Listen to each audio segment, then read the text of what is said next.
Alléluia. Bonjour frères et sœurs. Merci pour votre présence ce soir. Je veux bénir le nom du Seigneur Jésus-Christ de Nazareth, le véritable Dieu, le Tout-Puissant, le Créateur du ciel et de la terre. Alors, je voudrais d'abord, avant que nous commencions cette étude, nous allons donner gloire à Dieu. Nous allons prier. Père, nous te bénissons, nous te rendons toute la gloire. Nous glorifions ton Saint-Nom. Nous t'élevons et nous t'exaltons. Merci parce que c'est toi qui rends toutes choses possibles. C'est toi qui permets, Seigneur mon Dieu, que ce jour se fasse. C'est toi qui permets que, Père éternel, ce moment précis se passe. Je prie pour que tu prennes le contrôle de toutes choses, que cet enseignement se fasse sous ta direction et ta conduite dans le nom de Jésus. Prends le contrôle de toutes choses. Impose ton règne, Père, au nom de Jésus. Reçois toute la gloire et toute la louange au nom puissant de Jésus-Christ. Amen. Merci Seigneur. Alors, frères et sœurs, sans plus tarder, prenons nos Bibles dans le livre de Genèse, chapitre 12, verset 1 à 9. Genèse, chapitre 12, verset 1 à 9.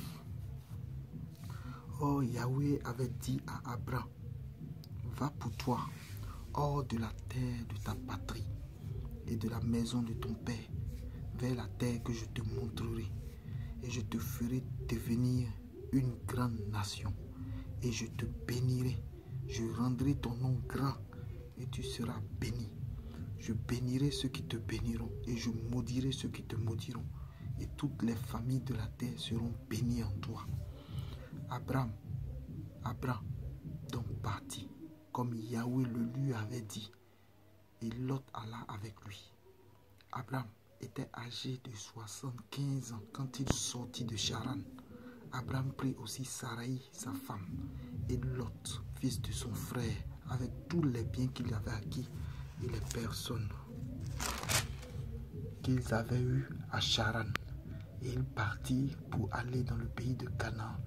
Et ils arrivèrent au pays de Canaan. Et Abraham parcourut le pays jusqu'au lieu nommé Sichem et jusqu'aux chaînes de Morée. Et les Cananéens étaient alors dans le pays. Et Yahweh apparut à Abraham et lui dit, je donnerai ce pays à ta postérité.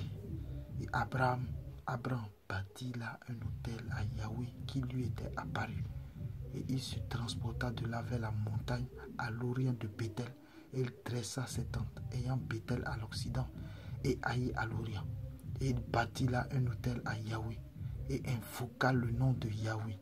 Puis Abraham partit de là, marchant et s'avançant vers le midi. Alléluia, gloire à Dieu. Seigneur, merci. Gloire à Jésus-Christ de Nazareth. Frère, que le nom de Dieu soit béni. Alors, Abraham reçoit une parole. Dieu se présente à Abraham et il dit à Abraham, va pour toi,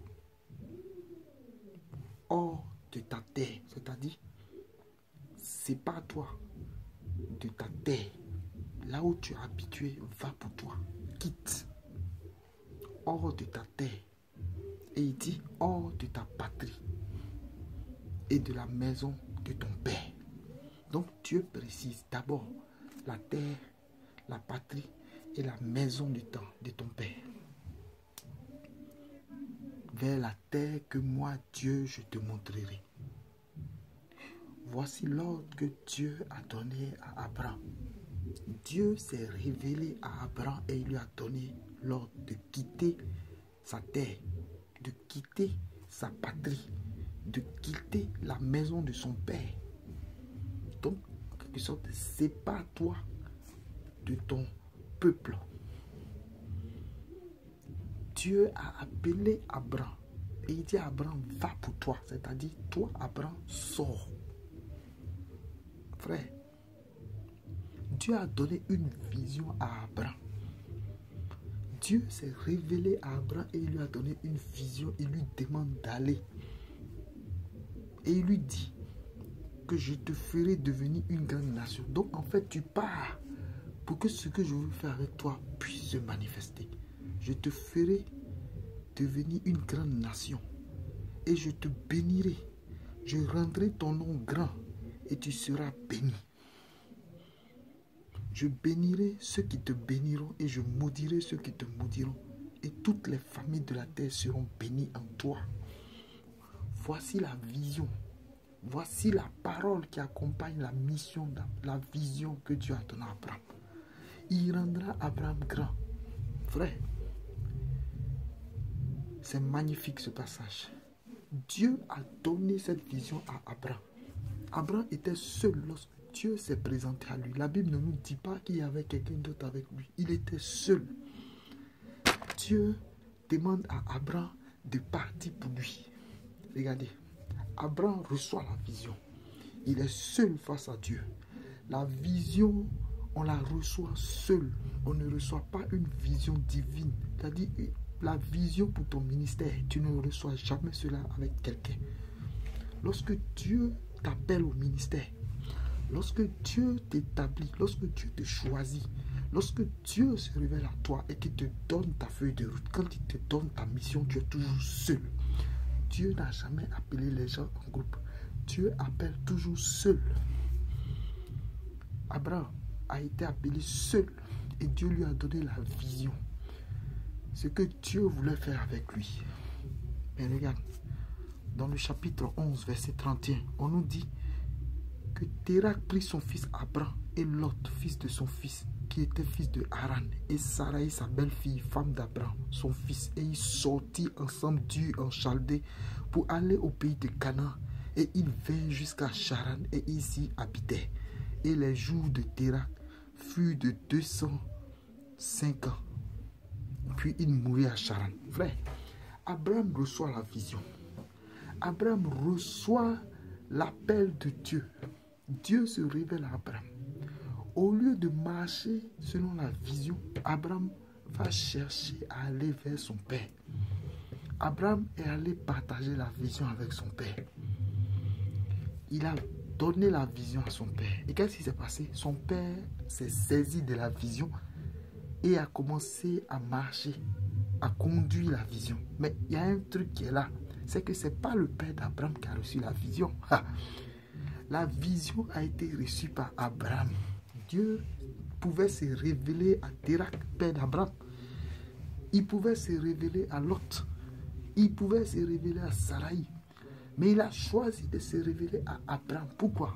Ce n'est pas né tout le monde qui est élu de Dieu. Frère, ce n'est pas tous les appelés qui sont les élus.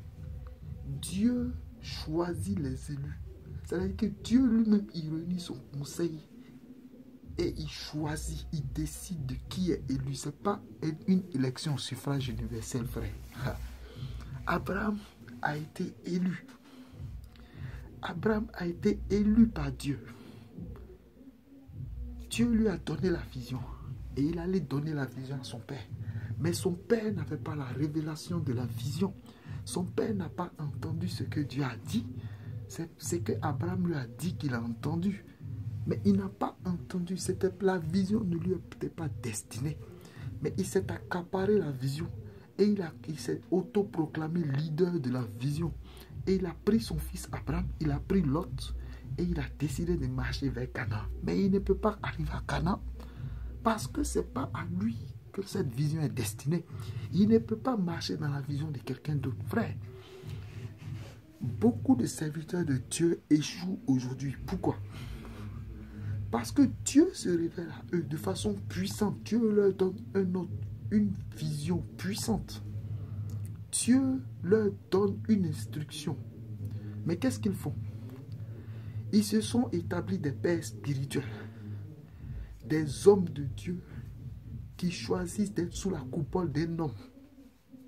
Dieu, dans toute sa majesté, sa gloire, se révèle à eux et leur donne une ligne de conduite, leur donne un ordre, une mission. Et qu'est-ce qu'ils font? Ils vont voir le père spirituel pour dire, ah, vraiment, voici ce que Dieu m'a dit. Et le père va lui dire, mais moi, Dieu ne m'a pas dit cela. Donc, mon fils, moi, je pense que...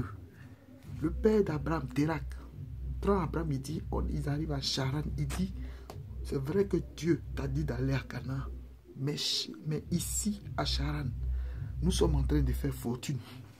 Donc, nous ne bougerons pas d'ici. Donc, lui qui s'est autoproclamé leader de la vision, il a bloqué la vision.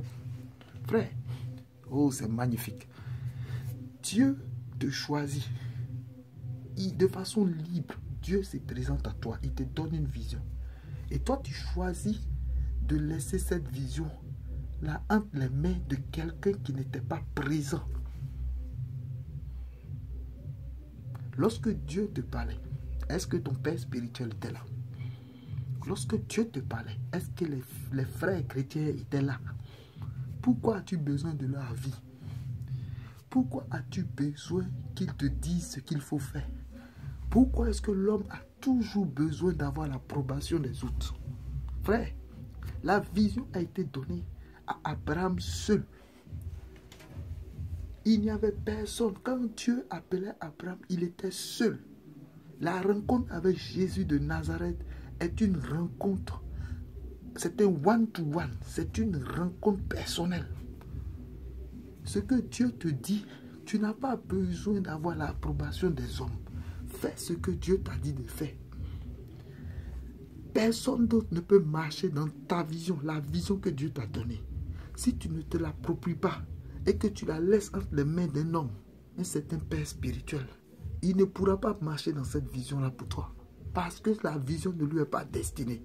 Alléluia. La vision n'est pas destinée à cet homme de Dieu que tu appelles père spirituel ou à tes frères et sœurs. Tu n'as pas besoin de l'approbation. Tu n'as pas besoin qu'eux te disent maintenant tu es prêt. Ce n'est pas à eux que Dieu a donné la vision. Quand Dieu te donne une vision, Dieu t'accompagne. Tout ce qu'il te demande, c'est d'obéir. Abraham a laissé la vision entre les mains de son père Térak. Il a fallu que Térak meure pour que Abraham s'approprie la vision de nouveau. Frère, tant que Térak était vivant, Abraham était bloqué à Charan. Oh, tu reçois une vision. Dieu te donne une mission, une parole claire. Et parce que tu es allé vers l'homme de Dieu, il te dit, non, tu ne feras pas ça d'abord, parce qu'il faut que Dieu me confirme. Ou bien je ne sens pas que c'est Dieu qui t'a parlé. Parce que lui, il est Dieu. Est-ce que lui sait quand Dieu parle à quelqu'un? Dieu parle tantôt d'une manière, tantôt d'une autre. Dieu parle à chacun de façon spécifique. Dieu me parle différemment de A. Dieu, s'il veut s'adresser à moi, il a sa manière de s'adresser à moi. S'il parle à Paul, il a sa manière de s'adresser à Paul. Chacun a une intimité avec Dieu. Frère, ce que je dis est très important. Nous devons apprendre à obéir à Dieu. L'apôtre Paul dit que lorsque il plut à Jésus-Christ de se présenter à lui, il n'a consulté ni la chair ni le sang. Et il allait en Arabie pour 3 ans. Frère, il y a des moments où tu dois être violent dans l'esprit. On dira de toi rebelle. On dira de toi égaré. Mais est-ce que tu sais l'approbation des hommes que tu cherches? Galates 1:10 dit, maintenant est-ce la faveur des hommes que je cherche? Si je voulais la faveur des hommes, je ne serais plus serviteur de Christ. Frère, je n'ai pas besoin de la faveur des hommes. Les hommes ne pourront pas m'envoyer au ciel, ils ne connaissent pas la route. La seule personne qui connaît la route, le chemin, c'est Yeshua Hamashiach, le Dieu glorieux. Frère, je dis, lorsque Dieu te donne la vision, lorsque Dieu te donne l'ordre de mission, il faut que tu puisses suivre. Abraham a laissé son père diriger la mission, donc son père l'a emmené à Charan. À mi-chemin, son père a dit la mission s'arrête ici pour le moment. Le père spirituel te dira que parce que Dieu ne m'a pas parlé à moi, tu ne peux pas faire cela. Il devient un obstacle. Oh frère, pourtant la promesse était belle. Il dit, je te ferai devenir une grande nation. Et je te bénirai. Je rendrai ton nom grand. Ha, frère, jusqu'à aujourd'hui, on entend toujours le nom d'Abraham. Frère, c'est magnifique. C'est magnifique. Alléluia. Gloire à Jésus. Térak meurt à 205 ans et Abraham est âgé de 75 ans. il se rend compte qu'il y avait une vision qu'il avait abandonnée entre les mains de son père. Et son père n'était plus. Il reprend cette vision. Mais qu'est-ce qu'il fait? La Bible dit qu'il part avec son neveu Lot. Ah frère, l'homme a toujours besoin d'une assurance, d'une garantie. Dieu dit à Abraham, je ferai de toi une grande nation. Abraham regarde son âge, il a 75 ans. Scientifiquement, je ne peux plus concevoir. Il regarde sa femme Sarai. Elle est âgée, elle a la ménopause. Elle ne peut pas enfanter. Donc il s'est dit, c'est vrai, Dieu a dit qu'il fera de moi une grande nation. Toute cette richesse que j'ai acquise à Charan, qui héritera? Je préfère prendre mon neveu Lot. Au cas où, nous sommes tous des hommes. Dieu nous fait des promesses. Dieu nous dit quelque chose. Mais nous cherchons nous-mêmes nos propres garanties. Au cas où. Comme si Dieu n'est pas capable. Abraham est appelé père de la foi. C'est vrai. Mais Abraham a pris Lot, son neveu, fils de son frère, comme assurance. Malgré le fait que Dieu lui a dit, l'homme a toujours besoin de se rassurer. Il s'est dit, au cas où je n'ai pas d'enfant comme Dieu l'a promis, au moins mon neveu Lot peut hériter. Au moins, de par mon neveu Lot, Dieu peut accomplir la promesse. Donc, il croit, mais il prend une garantie. Où est l'homme? Dieu te dit quelque chose et tu doutes de ce que Dieu a dit. Tu cherches des voies et moyens à côté pour pouvoir régler ton problème. Tu pries, tu demandes à Dieu et Dieu dans sa parole te révèle qu'il va le faire. Mais toi, tu es d'accord, il va le faire, mais tu cherches des voies à côté. Je dis à une collègue aujourd'hui, elle me demande si je suis marié. Je dis non, je ne suis pas marié. Et elle me dit que non, il faut que je cherche, il faut que je dis non, je ne marche pas par la chair. Mais Dieu, le Dieu de gloire, qui a pris ma côte pour fabriquer une femme, l'enverra vers moi. Elle me dit oui, ça c'est vrai, mais il faut que tu essaies de voir dans l'église. Est-ce que vous voyez un peu? C'est-à-dire que cette foi en Dieu là, elle peut l'avoir, mais elle cherche une assurance. Donc en fait, finalement, elle doute. Frère, Dieu a dit à Abraham, va pour toi. Il n'a pas dit, va avec eux. Il dit, va pour toi. Quitte ta terre, quitte ta patrie, quitte la maison de ton père. C'est-à-dire que tout ce qui concerne la maison de ton père, laisse tout, va. Voici l'ordre que Dieu donne à Abraham. Mais Abraham confie la mission à son père. Et son père se saisit de la mission et il bloque Abraham en mi-chemin à Charan. Son père meurt, Abraham reprend la vision, mais il prend une garantie qui est Lot, son neveu. Dieu est amour. Dieu est magnifique. Dieu est puissant. Frère, Abraham prit son neveu Lot, sa femme Sarai, et toute la richesse qu'il avait eue à Charan. Et il partit pour aller dans le pays de Canaan. Et ils arrivaient au pays de Canaan. Si Abraham n'avait pas perdu le temps à Charan, si Abraham s'était levé et il avait obéi directement à Dieu et qu'il était parti, frère, il n'aurait pas perdu tout ce temps. Mais avec Dieu, il n'y a pas de retard. Toute chose concourt au bien de ceux qui aiment Dieu. Frère, le Seigneur te confie une vision. Si tu attends l'approbation des hommes, si tu attends que les hommes te donnent leur approbation, leur accord, tu vas perdre le temps pour rien. Mais si tu vas en toute obéissance à Dieu, si tu es convaincu dans ton cœur que c'est Dieu qui te parle, si tu crois véritablement que c'est Dieu qui te demande de le faire, fais-le, frère. Et ne crains rien. Je dis, il t'accompagnera.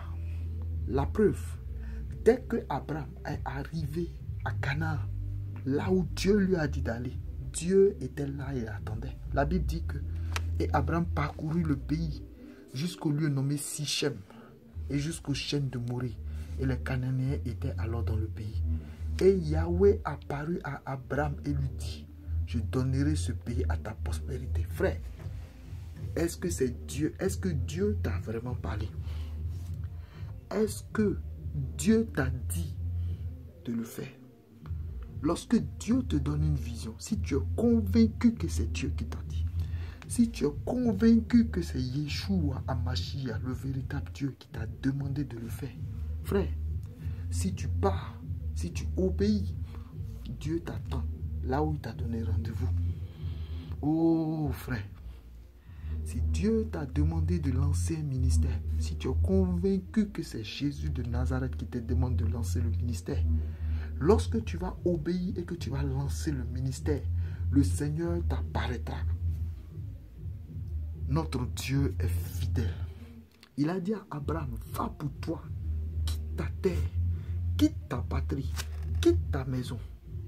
Va pour toi, la maison de ton père, va pour toi. Dès que Abraham est arrivé à Canaan, dès que Abraham a commencé à explorer la terre de Canaan, la Bible dit que Yahweh apparut à Abraham et lui dit, je donnerai ce pays à ta postérité. Et Abraham bâtit là un hôtel à Yahweh qui lui était apparu. Oh, Jesus Christ. Frère, si Dieu t'a demandé de faire quelque chose, fais-le. Et tu verras que pendant que tu seras en train d'obéir, Dieu t'apparaîtra. Aussi longtemps que tu as la foi, tu as la conviction que ça vient de Dieu, fais-le. Tout ce que Dieu te demande de faire, aussi longtemps que ça vient de Dieu, je dis frère, fais-le. Tu verras la gloire de Dieu. Jésus de Nazareth n'a pas changé sa manière de se présenter aux ses élus. Ah frère, il a appelé Abraham seul.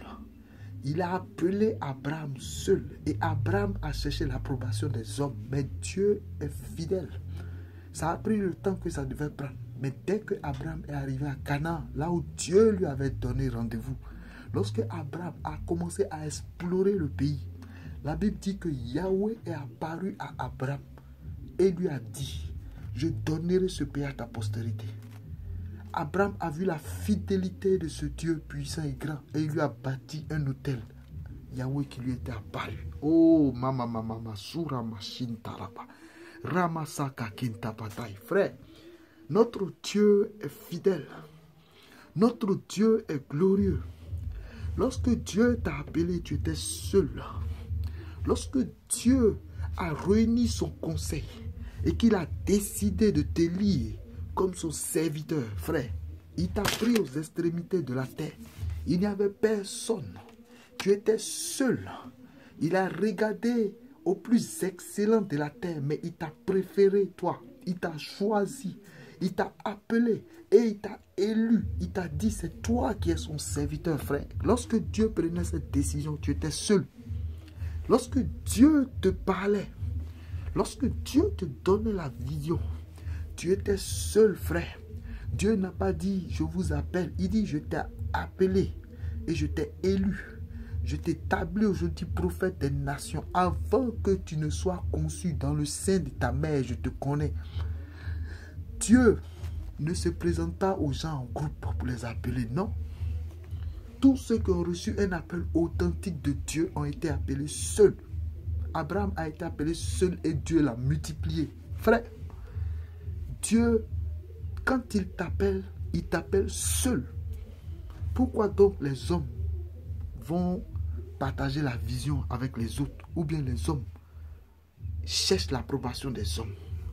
L'homme dans sa nature a besoin que de se faire accepter. Dieu t'appelle, mais toi tu veux te faire accepter par les hommes. C'est Dieu qui établit. Il dit ceux qu'il a appelés, il les a aussi élus, et ceux qu'il a élus, il les a justifiés. Frère, c'est Dieu qui justifie. Même si les gens te traitent d'égaré, même si les gens te traitent de chrétien perdu, même si les gens te traitent de rebelle, aussi longtemps que tu es convaincu dans ton cœur que c'est Dieu qui t'a appelé, c'est Dieu qui te demande de le faire, fais-le parce que Dieu lui-même va confondre tous ceux qui te parlent. Dieu lui-même va confondre tes ennemis. Dieu lui-même va te justifier aux yeux de ses enfants, ses vrais enfants. Ils feront des songes où Dieu leur dira que tu es son serviteur. Je prends mon exemple.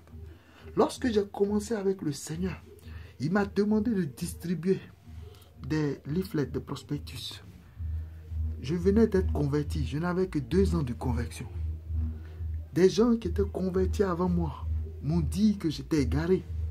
Certaines personnes me disaient que non, c'est pas comme ça que la vie chrétienne se fait. Mais Dieu me mettait la conviction dans le cœur pour distribuer ces prospectus. Et je le faisais avec amour.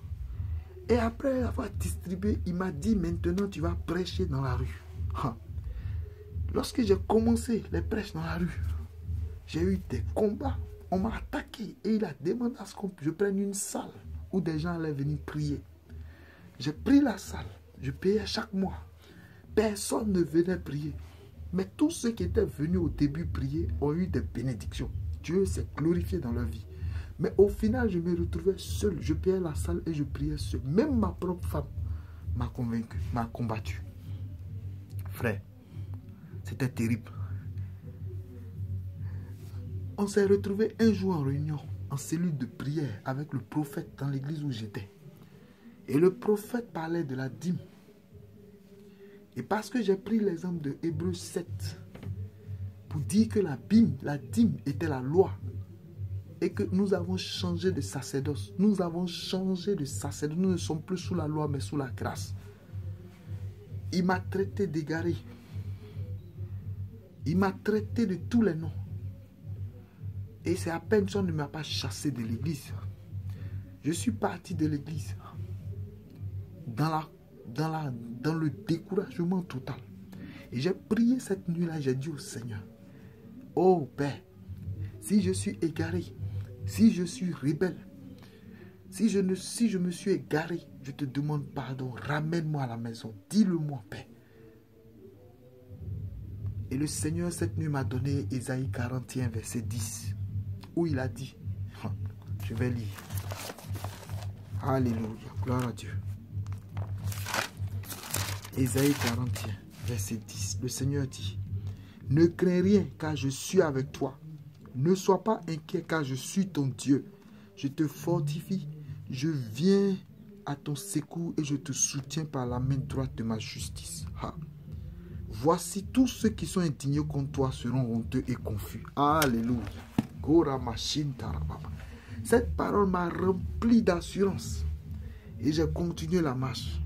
Et c'est depuis ce temps que je me suis retrouvé seul avec le Seigneur. Et il a commencé à me guider, m'enseigner. Oh frère, c'est magnifique. Je n'ai pas fait d'école théologique, mais le Saint-Esprit m'enseigne. Le Saint-Esprit me bâtit. Le Saint-Esprit m'enseigne, frère. Lorsque Dieu t'a appelé, tu étais seul. Il n'y avait personne avec toi. Ne crains pas les hommes. Ne crains pas les hommes. Ne cherche pas l'approbation des hommes. Va pour toi. Marche avec Jésus de Nazareth. Oh, c'est magnifique de marcher avec lui, frère. Il t'enseigne sa parole. Il te conduit dans les sentiers de la vérité. Lorsque Jésus te bâtit, oh, l'école de Christ, tu grandis spirituellement en toute vérité. Frère, je n'ai rien à envier à ceux qui vont dans les églises matin, midi, soir. Je n'ai pas d'église que je fréquente. J'ai juste un petit groupe de prière tous les jeudis que je fréquente et dont je suis fier. Nous partageons la parole et chacun prêche. Oh frère, c'est magnifique. C'est magnifique. C'est magnifique. C'est magnifique, frère. C'est magnifique. Jésus est magnifique. Frère, Jésus-Christ est magnifique. Il est magnifique, frère. Oh. Jesus Christ. Oh, Jesus Christ.